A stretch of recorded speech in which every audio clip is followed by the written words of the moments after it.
all over. She's like, she knows. She's like, oh, I know this. She's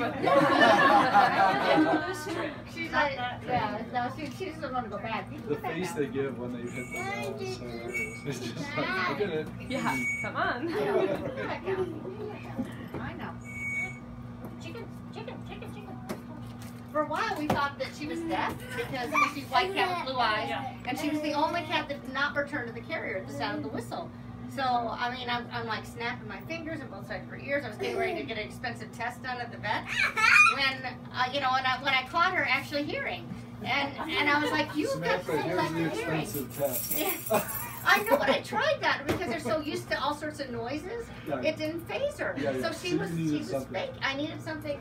You know, I was like, I think she's deaf. She's clearly deaf. Like goes the other way when there was. We clearly don't. We just don't have. Yeah, no. Then I found out she was just faking it. Actually, the expensive test is a can opener. Oh yeah, that would work.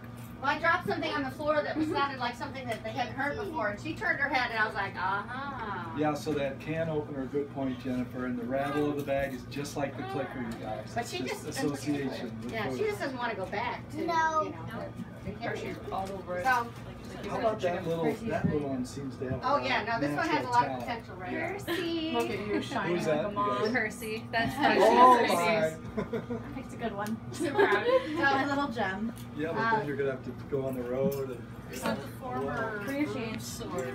Now you want to be careful once your cat understands that the clicker means I just did something that I'm going to be rewarded for. You want to be careful with your timing. So I don't want to click while she's meowing. Is it a boy or girl? It's a boy. Boy. Why he's meowing? What's his name? Percy. Percy.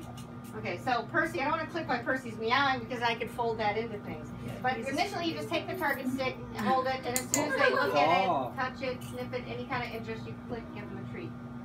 So they, I'm in trouble now. they figure out very quickly that this stick means something very positive. And the sound of the clicker. So, you know, you can, like I said, initially back in the early days, people would just click and treat, but I like to now just already just start with the target stick. And already you can see that he's like, oh, if I do this, I'm going to get this treat. He's such a good kitty. He's so great on the ball. And it's important that you use something like this. You don't want to use your hand because you saw how your claws kind of came out. And it was a little bit of an aggressive grab there. So that's why it's important to use some other object as a target. This is good for cats. The one over there I have is usually used for dolphins, but I used it as a different targeting tool for far away practice because I was testing Dixie to see if she actually understood clicker training and shaped the behavior, and I could work her from far away. But usually you use something like this, and you can see that already Percy's grabbing at the stick. Now within just a short amount of time, I could probably get him to go to this stool because this stick does mean a treat will arrive. So click and treat. Casey, how proud are you? Pretty proud. Casey, you up for this? Are you ready for this cat? Yeah. That's a good question. I knew he was smart, but goodness. Oh, here comes. His sister wants in on it. So you can from this you can progress to a little bit further. You want to start out very simply. You always want to set your cat up for success. Somebody wants in on the action. So you set your cat up for success.